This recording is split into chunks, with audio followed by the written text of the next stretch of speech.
தான் மக்களுக்கு பெயர் பவனியை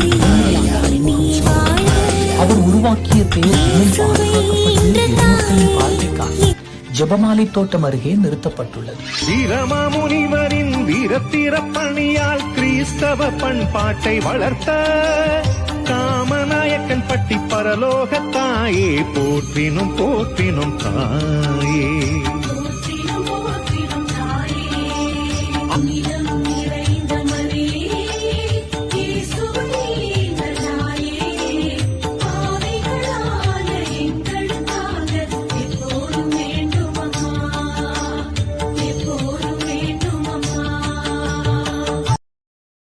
Download ShareChat.